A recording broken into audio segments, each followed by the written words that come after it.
Bienvenidos a un nuevo día en este club de lectura virtual. Hoy vamos a tratar de un libro que ha conseguido muchísimas ventas en los últimos años. Estoy hablando del libro La Edad de la Ira de Nando López. En primer lugar os haré una pequeña reseña, un pequeño resumen de lo que trata el libro y luego ya os plantearé 3 aspectos importantes que se tocan dentro de este libro y que considero que son importantes dentro de él, ¿de acuerdo? Estamos con un libro que nos habla sobre Santiago, que es un periodista y decide investigar un caso de violencia adolescente, ¿de acuerdo? Marcos es un chico de 16 años que mata a su padre con una máquina de escribir, una Olivetti, dejando también malherido a sus otros hermanos, ¿vale? Son 4 hermanos.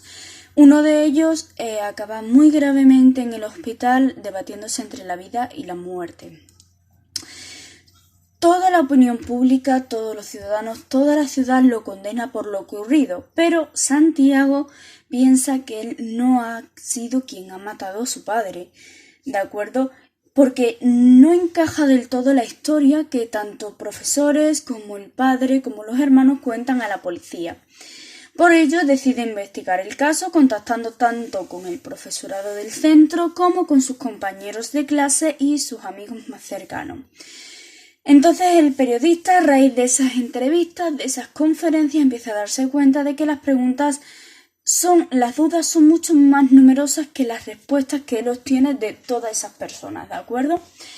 Entonces, en primer lugar, vamos a plantear qué educación tiene ese niño en casa para que él sienta tanta rabia, tanto rencor como para matar a su propio padre y encima con una máquina de escribir, ¿vale?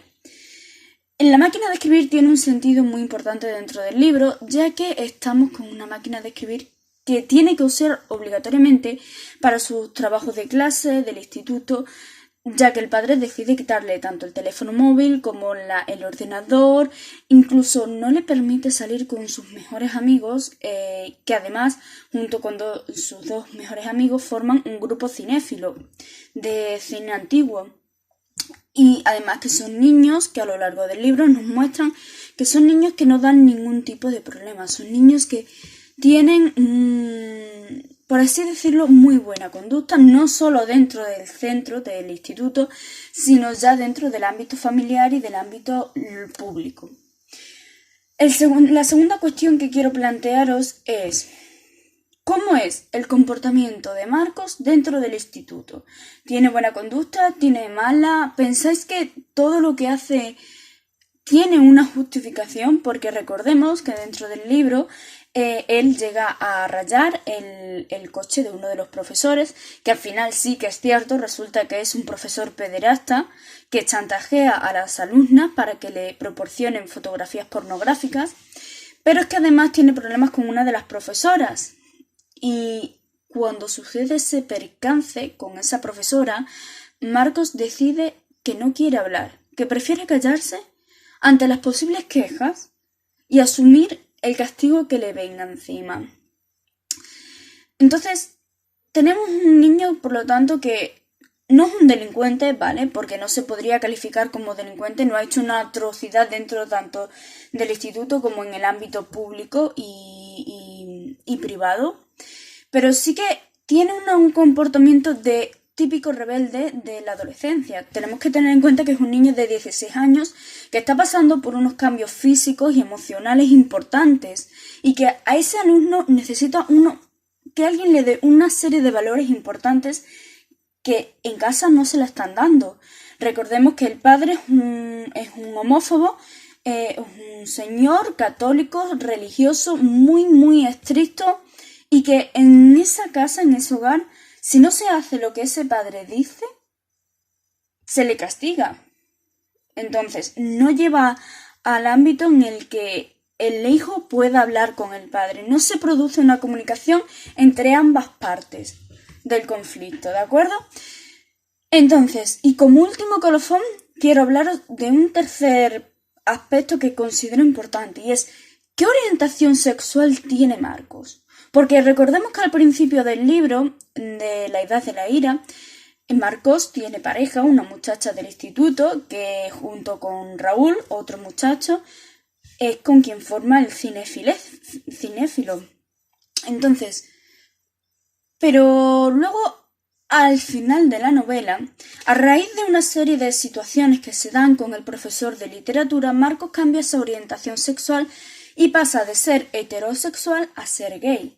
Entonces, el hecho de que él no lo esconda lleva a unas discusiones con el padre en casa, y el padre, junto con su hermano mayor, Ignacio, empieza una situación de malestar en ese hogar porque Marcos empieza a sentirse mal, se burlan de él por ser gay y es más, lo empiezan a llevar a un psicólogo porque el padre piensa que el ser gay es una enfermedad que necesita cura, no que es una orientación sexual perfectamente correcta como la que el padre tiene. Entonces, son una serie de valores que, al fin y al cabo, empiezan a contraponerse con lo que él ve en el instituto.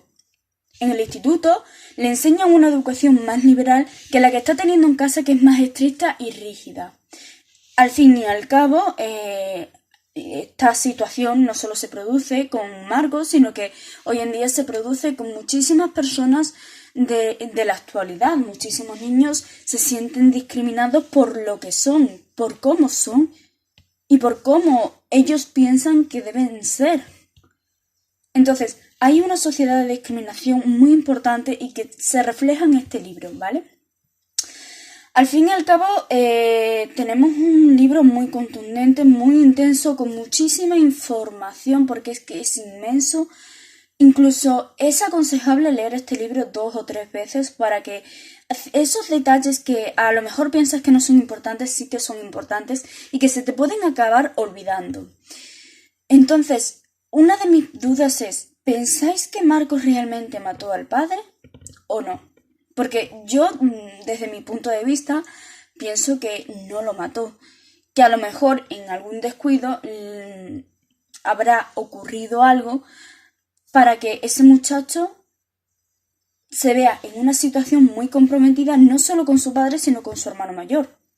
También debemos de tener en cuenta que Marcos defendía a sus otros 2 hermanos. Entonces, ¿cómo es posible que los defienda, no solamente públicamente en el instituto, porque muchos profesores lo vieron, sino que lo defendía también en casa? Entonces, ¿cómo es posible que Marcos lo haya dañado, haya herido gravemente a sus hermanos, como para que a uno de ellos lo deje gravemente herido en el hospital? No concuerdan los hechos con cómo se comportaba Marcos de manera pública. Entonces, estos 3 aspectos los vamos a tratar en esta sesión, en este día de Club de Lectura Virtual. Espero sinceramente que os haya gustado el libro, porque es un libro que se lee muy muy bien, un libro que se lee de manera contundente, rápida, y además tiene unos enganches bastante buenos que hacen que no puedas parar de leer la lectura, el libro. Y bueno, además os voy a añadir una serie de preguntas, en total 3, sobre este libro para que veas por dónde tira la cuestión del libro, lo más importante, ¿vale? Y bueno, aquí es todo.